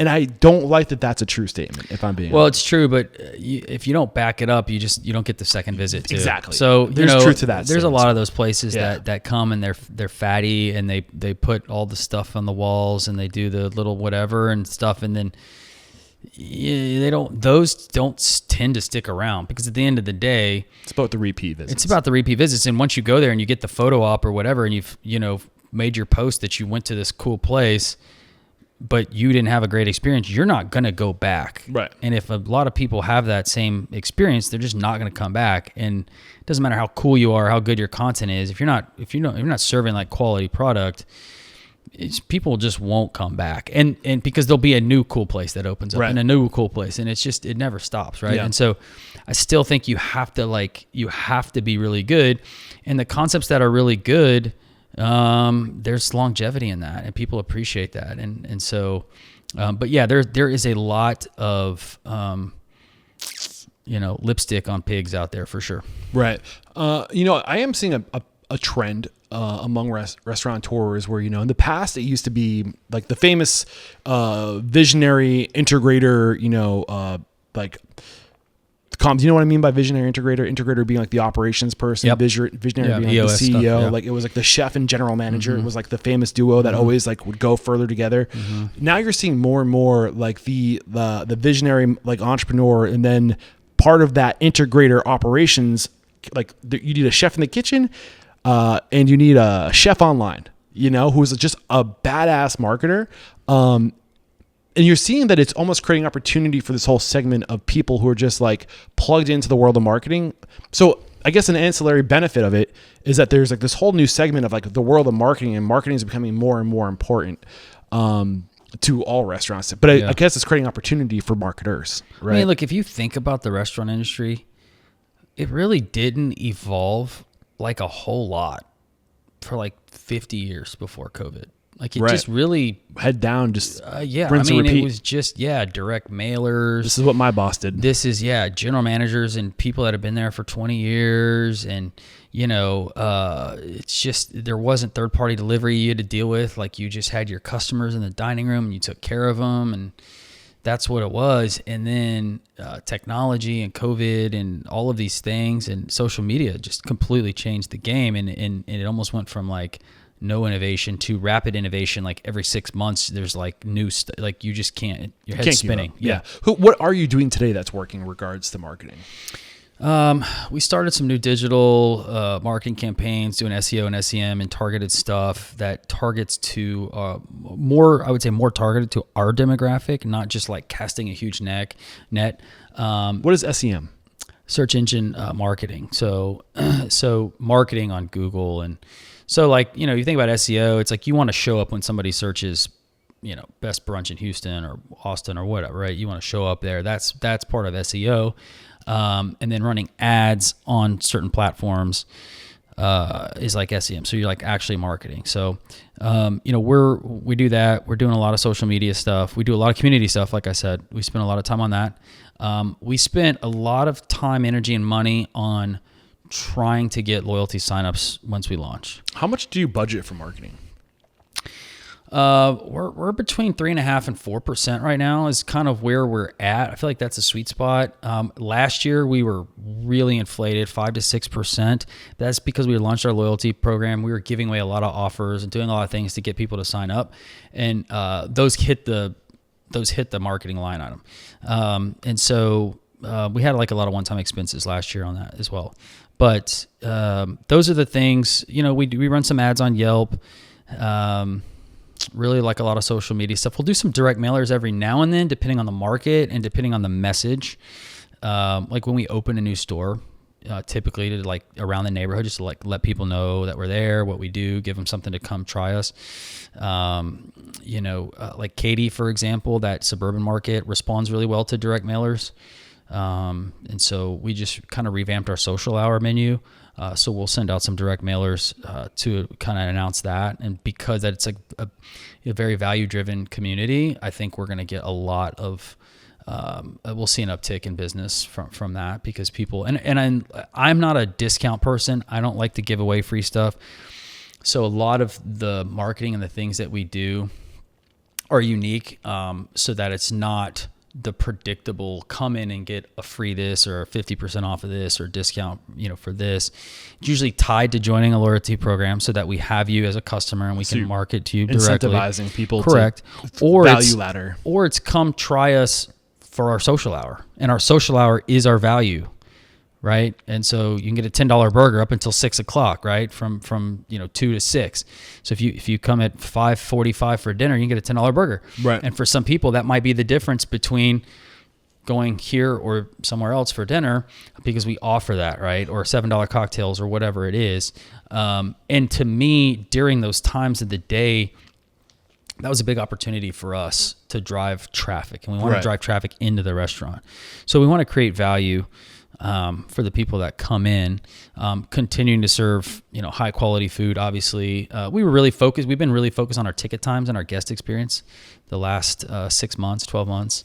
So getting our ticket times down to like an average of like 8 minutes versus kind of in the 10, 11, 12 range, where there were before. What did you do differently to make that happen? How did you achieve that? We started measuring it. Weird how that works. Yeah. Huh? What gets measured gets minded? Yeah, exactly. So we started measuring it. We started doing competitions. We changed our KDS screens in the kitchens. It can tell you what percentage of your orders are at the target, right? And we really only factor in dine-in orders, because those are the orders we care about. If an Uber Eats order takes 18 minutes, I don't really care about that much, right? If you're in my restaurant and you ordered an omelet at 8 o'clock in the morning and there's like 5 other people there and your omelet takes 20 minutes, you're probably not going to come back. Yep.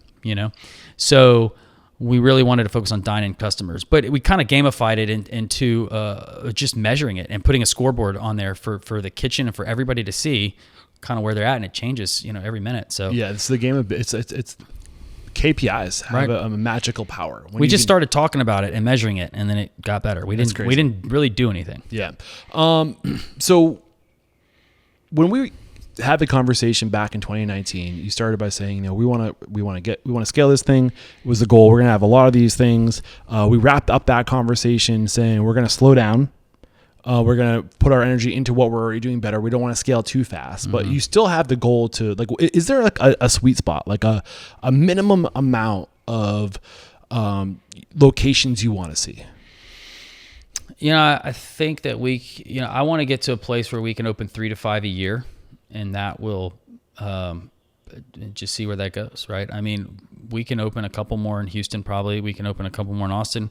We haven't even been to Dallas-Fort Worth yet. And so, we could spend the next several years just in Texas because it's so big, and the cities and the markets here are so big that we could spend the next several years growing and expanding our brand.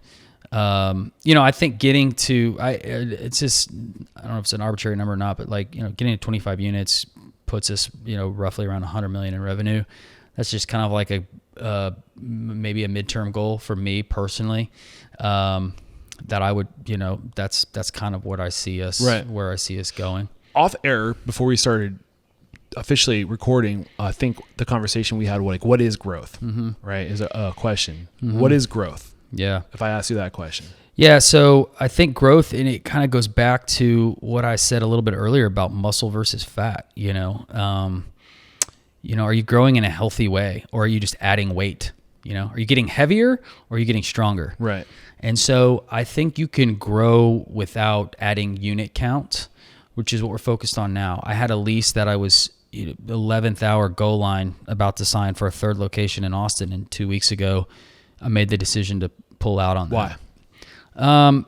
Because I didn't feel like we were operating at a high enough level at our existing stores. And if we're focused on opening new stores, we're kind of, I felt we were very, very close to really diluting the kind of credibility of the brand and really diluting the experience. And I just didn't want that. And I wanted to kind of get back to basics.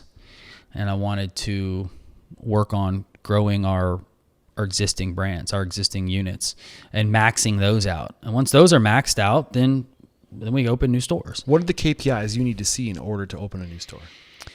Well, I think it's, we need to generate enough cash flow internally to not be dependent on investors or debt to open a new restaurant. So that's part of it.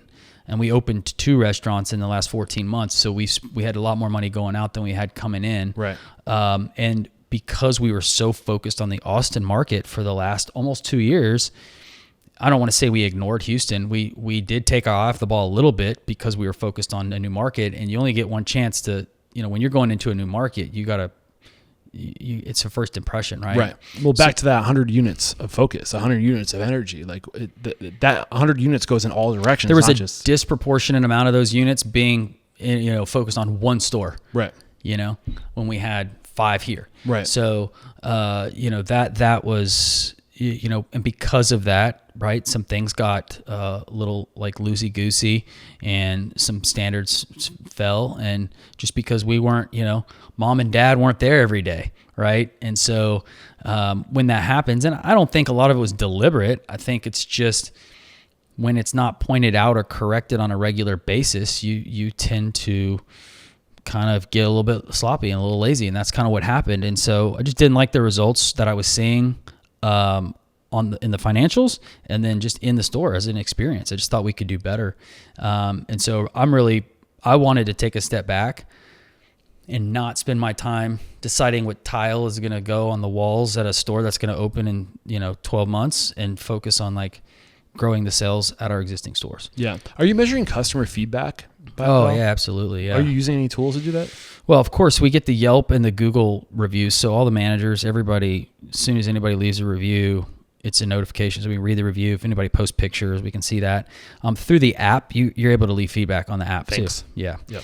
And so we track those and we get those reports and we look at them. I mean, it's real time. So we see things real time. And the other thing we do is on the tables, we have table tents in the restaurants that have a unique text number that you can text. So if you're sitting at the restaurant, you're like, hey, Jennifer's awesome, she's great, food was awesome, blah, blah, blah. We're like, oh, that's cool. And we know what store that's for, right? But she asked for my number and it made me feel uncomfortable. Or if it's like, hey, I've been sitting here for 30 minutes and my food's not out yet. Right. Well, a manager sees that immediately, can address that and resolve that before that person doesn't get their food or waits 30 minutes for the food, leaves and goes to Google. Right, and leaves a bad review, right?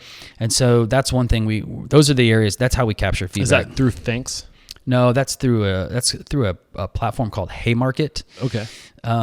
Which really isn't set up for that purpose. We just kind of like configured it and rigged it to use for that. But are the customer feedback platforms more like the Ovations and the Sunday apps of the world on your radar? Are those things you've looked at? No, we've had a few in the past that we've used to consolidate and do this and that. And honestly, my personal experience with it, when you make it easy to automate some things, the managers don't focus on it as much. So we require our managers to respond to every single Yelp review and Google review within 24 hours. So if you increase the rate of reviews, then they're being pulled off of other things? No, not necessarily. Meaning that we want them to read the reviews. We want them to see what people are saying. And they're not being inundated with reviews all day. It's, they might get 2 or 3 a day or whatever, but what are people saying? Yeah. And I'm going to think this 5-star. I mean, they need to respond to the 5 stars, the 4 stars, the 1 stars, especially. And, we try to do some damage control on the 1 and 2 stars and 3 stars that maybe had a less than exceptional experience. Try to get them to come back and reconsider their review. But I want the managers and the team engaged on real-time feedback. Yeah. And so sometimes when those things get automated or you outsource the people that have somebody in the home office that replies to all of the reviews, it's like, well, what are the managers? Are they seeing that? Do they know? Because a lot of times you can catch a theme like, oh, the food was so salty. Right. It was like, well, let me go do a line check real quick. Let me take, oh, it is salty. I wonder what happened, whatever. Now I can correct it. And now the next 100 people that come in don't get salty. Yeah, there's food. value there for sure. For sure. Yeah. Are you using any in terms of the Google, Yelp, and all the digital platforms like a dashboard like Marquee? Or are those on your radar? We used to use a couple different ones. Again, it's really just Yelp and Google that are the main feedback platforms. Yeah. And everybody gets the push notifications when those things come through, so everybody can see them. So I do love some of the feedback tools that are out there right now. For QSR and fast casual, I think Ovation is optimized for those platforms. Yeah. For the full service, it seems like Sunday app is a better option because they also offer payment solutions where you can have a better pay at the table. You can split up the check better and then you can also leave a review. And then with Marquee, it's all the digital side of things. How do you get all these things brought into one dashboard, right? So the point I'm trying to make is I think that it's getting just so, to your point, so overwhelming how much digital presence you need and how much influence Google and Yelp and all these platforms, these marketplaces have on your overall performance digitally, your SEO. And it's almost to the point where it's most of the people who are leaving reviews are people who have good things to say don't leave reviews. Right. Yeah. So the platform is inherently flawed to draw bad reviews. Right. So the only way to fight fire with fire is to work the system and incentivize good reviews to create a balance. Yeah. And it kind of hacks the system. Yeah. And that's one of the reasons why I love it, because it's just it's not a fair playing game. Yeah. Or a playing field, and the only way to get a little bit of foothold is to use is hacking the hack. Yeah, the best is I've been coming to Dish Society for years, and it's always been great. But today my soup was cold. There wasn't parking 1 star. Yeah, and it's so you came 20 times, and you never left a 5-star review on those 5-star experiences. But the one time we dropped the ball, or you have to wait in line, or whatever, it's then you're gonna leave the 1-star review. It's oh God. But kind of what we were talking about earlier, I think people in general, people are very much persuaded by they want sort of peer reviews. They want to see, whatever. But I also think everybody understands there's like a level of trust. But I think people understand, especially through COVID, that like the people that do leave 1-star reviews and the people that did, like, it's like, okay, man, like, just don't go back. Oh, they infuriate me. Yeah. Like reading them, I'm like, these people. Yeah. But I think the stuff that really bothers me is when Yelp started like saying, hey, like we'll rank you higher if you pay us a little something. And that's just misleading. You know, like that's just not good ethics, in my opinion. Yeah. Man, I've really enjoed reconnecting with you. This has been a lot of fun. Yeah. Is there anything we haven't discussed up to this point that you want to get out? Man, I don't know. I can't think of anything. I think it was good conversation. So thank you. The mission statement is to inspire, empower, and transform the industry. I think we can change the industry. We can change the world. Is there a direction you think we need to go in terms of evolution and changing the industry? Like, if anything could be better about the industry, what would that be for you? I don't know what I would change about the industry. I might change how consumers view the industry and maybe have a more realistic lens that they look through when they're evaluating restaurants, because it's such a difficult business. And it's like, yes, things have evolved. We talked about a lot of technology. And it has made things easier, but it's also made things a lot harder as well. Yeah. And so I would, I really truly believe that restaurant operators and I can't think of any that don't embody this. I mean, I think everybody that I've talked to, they want the best for their employees. Right? They want to build strong cultures. They want to build teams. They want to take care of their staff. They want to serve great food. They want to be members of the community. They want to do the right thing. It's just like your hands are constantly tied, and you have headwind after headwind after headwind, and it just makes it, very difficult to constantly stay in this game when it's like, every 6 months, there's a new challenge. It's the bird flu, it's tariffs, it's COVID, it's inflation, it's supply chain issues, it's wildfires, it's hurricane. It's like, Jesus, like we're hanging on by a thread. Yeah, can't we just catch our breath? Like, can we have like 2 or 3 years of like normal shit where everybody can just like catch their breath and then like enjoy some profitable years? Maybe reinvest back into their stores or training or whatever they want to do or whatever they've been putting off, because it's just. It's brutal. It's very difficult. What's that? How did we get here? Yeah. Like, why do you think the consumer's perception is so wonky?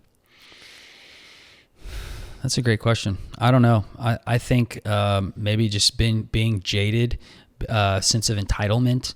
I think there was, and this is an assumption. I have no idea. There's like a large contingent of people whose first jobs were in restaurants. You're not really seeing that anymore. And so because of those people haven't done it, they don't appreciate it, and they're the first ones to yell and bitch and complain because they've never done it. Right. You don't see people that, waited tables in college or worked in the kitchen or were a dishwasher. They're not really the ones complaining a lot because they know how hard it is. Well, yeah, it's also our job to create an illusion. Yeah.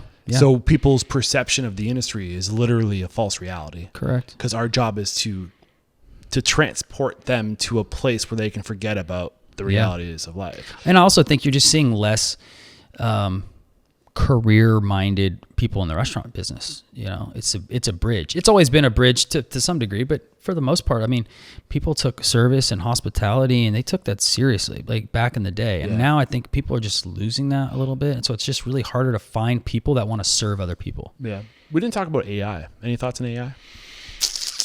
I use it to help. I'll use ChatGPT and things to help me kind of clarify my thoughts or, things like that, or to come up with ideas when I hit a wall. I think just like everything else we talked about today, it's just there's so much. Yeah. It's like, where do you even start? But, I think it's going to do some positive things for the industry, and I think it's probably going to do some negative things to the industry as well. Like, what are the negative things you think? I just think it's going to make, it can make things just like, we were talking about like TikTok or whatever. It can make it easier for bad things to happen, or for people to say things or do things that aren't necessarily what's real, or right? Whatever, right? How You don't even know. Right. And there's just a lack of trust in general, I think, in the world. And so, it's just be interesting to see. I'm not a tech guy. I'm not like a expert in any of this stuff. I dip my toe into it, but I'm not, I'm not an expert.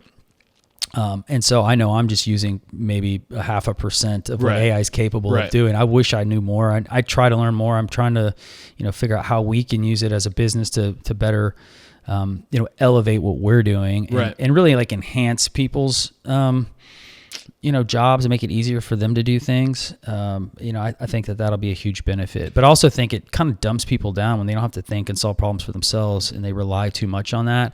I think it can create some bad things. Yeah, it's pretty cool what the AI answering services are doing right Yeah, now. You have yeah. no clue that you're talking. Yeah, Like it has yeah. gotten so good, and Yeah. it's only getting better, exponentially better every day. That is something that I would probably, that is on our list of things. Like, we try to not get phone calls at the restaurant because it's very disruptive. It pulls Right. people off of focusing on the guest and the team or whatever.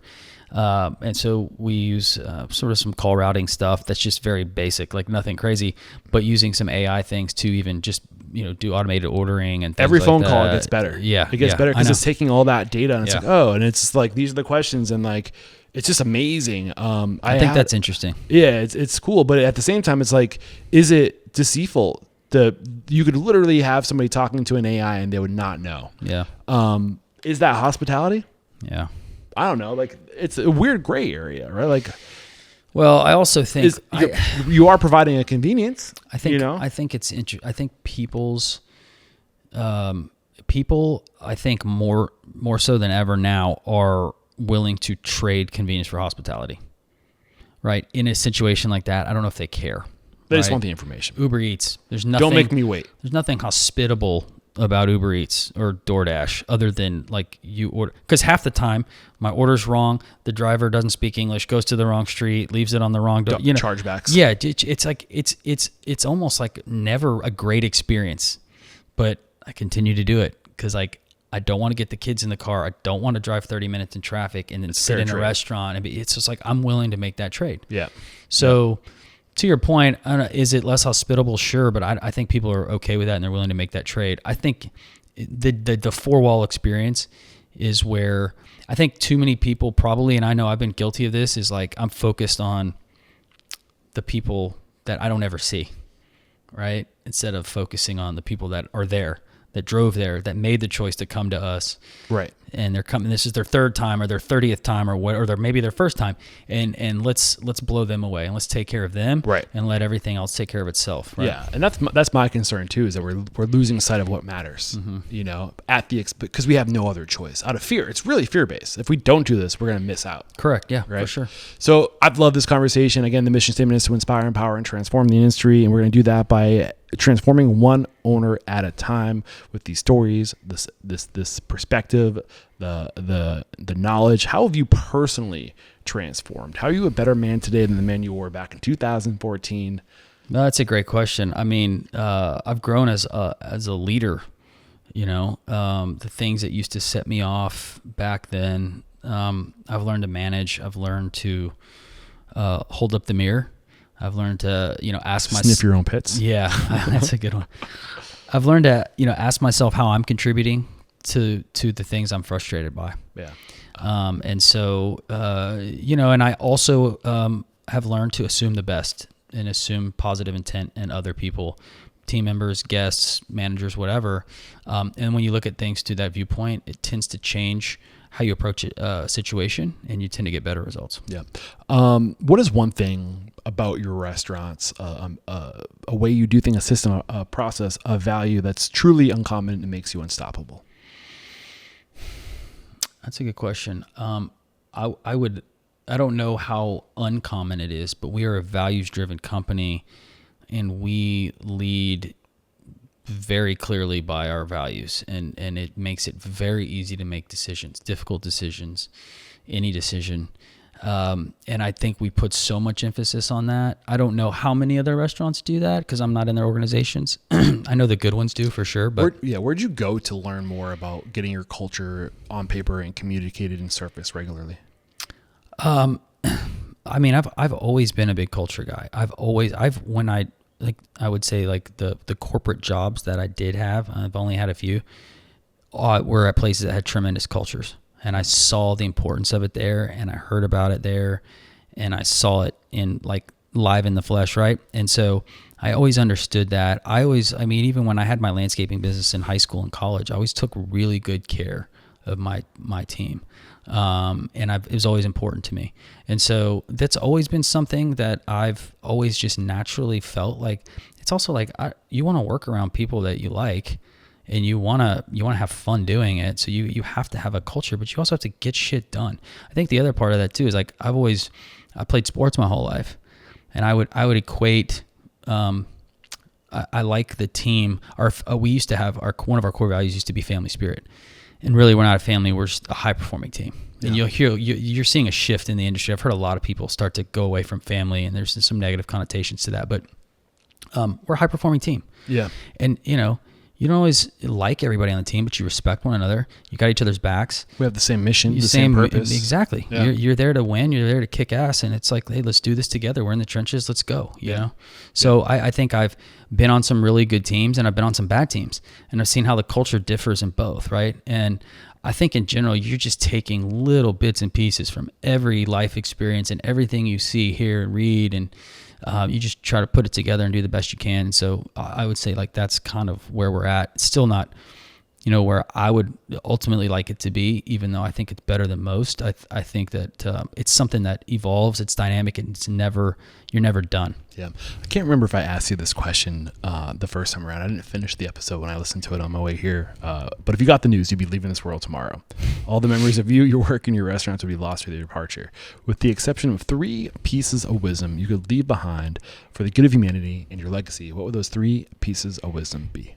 Man, I think you did ask me that, but I fumbled. I feel like that's such a deep question that I just don't imagine it's your kids. If you could give 3 pieces of wisdom to your kids, things to leave them with to be better people. Look, it's like I say, like I won't do anything that'll keep me up at night. Like I think if you're making decisions, you're doing the right thing, and you can sleep at night, then you're doing the right thing, right?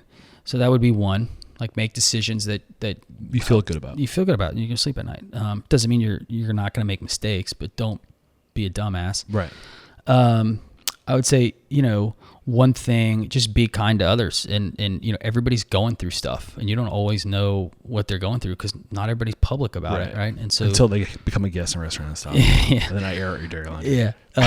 And so just, I would say like kind of back to what I was saying earlier, like assume positive intent in others. And number 3, the third, there's no shortcuts. Yeah. You got to do the hard shit. You just got to do it. You got to do the hard things. You got to do it. There's no substitute for hard work. And that's the other thing about social media right now. Everybody's showing you the shortcuts. And so you think, everybody's making all this money and they're not doing anything and this and that and whatever. And it's like, no, man, that's not reality. Well, that's one of the real reasons why one of the byproducts of asking people to share their numbers and to get into the economics. And what you start to realize is that everyone's struggling right now. Oh, right now. Yeah. Brutal. And what we see of the restaurant industry, the representation of the restaurant industry online is usually, what's the word I'm looking for? Publications. Mm-hmm. And these publications are not really telling the full story. They're telling the story that the consumer wants to hear. Mm-hmm. So we compare ourselves to false realities. Yeah. And when you really start talking to these people who are supposedly the best of the best, the James Beard winners, the Michelin star winners, and you start talking to them and you realize they're only doing like 8%, 5% profit. Yeah. And they're charging crazy money. Their labor costs are through the roof. Their cost of goods are through the roof. Like no one's really doing great right now. Yeah, nobody's crushing it. Like I said, there's a few. The people who aren't winning the awards are. There's a couple of anomalies out there that be interesting to see what their runway looks like. It's funny. My professor in business school used to call it startup porn. So when you're taking entrepreneurship classes and you got all these people that are trying to start businesses and start restaurants or whatever, all you really see in the media is the unicorns, right? That's what you hear about. And so you just think, well, if I'm not that, I'm failing, or like that's it's like that's not reality. Right. And that's one of the big reasons why I avoid those people. Like I really, word of mouth is my North Star. Mm-hmm. I had 2 people during this conversation say you should talk to Aaron, and I had already spoken to you, so I knew what I was in for. Mm-hmm. But I think that word of mouth needs to be king again. Yeah. And it needs to be word of mouth from like actual spoken conversations, not online review platforms, because those aren't reality either. Yeah. So I think we need to start being better about taking a wider swath of the industry to share that perspective. I think authenticity is huge. I think Yeah. people can sniff that out, whether you're being authentic or not. Right, man. Well, thank you so much for Thank taking you. the time. No, I appreciate it. To be open, to be generous with your knowledge, and you're invulnerable. I really appreciate you. I can't do what I do without people like you. So who do you respect and admire? Who, if you found out there were a guest on this podcast and they were spilling their guts and they had knowledge to share, you'd listen to that episode? You know, look, some cliche stuff, right? Like Danny Meyer, of course. Sam Fox, I think for me is kind of like. I had Regan Jasper on the show. Do you One know of that name? He was Sam Fox's right hand man. Okay, I mean anything Fox does is incredible. I think he's a great brand builder. In that same vein, I would say Jack Gibbons for FB Society. I mean those guys. Yeah. They make incredible concepts. Very well trained staff, great products, great service, great execution. They do some really phenomenal things. So. If those guys are talking or they're on something, I'm definitely listening to it, for sure. So those are all, there's so many people that I admire in this industry that I mean, I admire everybody in this industry. The people that have one mom and pop restaurant or whatever that I've never, I mean, they're just grinding it out, man. Everybody's just grinding it out. They want to, make a better life for themselves and for those around them. And I've been there. And so I respect the hell out of everybody that's doing this for sure. I would love to get Sam Fox on the show. He has an open invitation. Jack was on the show about 2 years ago. I thought about reaching out to him when I was in Dallas, but I was like, I'm going to let more time pass. Yeah. He's been opening a lot of stuff in Houston lately. So, okay. Yeah. Cool. And how can we connect with you if we want to maybe come work for you, or maybe we just have some follow-up questions? Maybe we want to come check out your restaurant or whatever. Yeah. What's the best way to connect? So website, dishsociety.com, dailygather.com. Those are the two. Social media is just at Dish Society and at Daily Gather. And I'm on LinkedIn if you want to kind of find me personally, but don't spam me with your services, because I get so much of that. Yeah. But yeah, no, I love helping other people out. I love sharing my story and my struggles. Because again, I do think a lot of people, you only hear the best, you don't hear the bad stuff. Right. And, so I think it's very powerful to, surround yourself with the right people in the right environment and get your, some cheerleaders. You got people in your corner rooting you on for sure. We'll have some summaries and links in there to any tools or services recommended. And I just cannot do what I do without people like you. You make my work possible. Thank you so much. There is no questioning. You are unstoppable. Thank you. Cheers.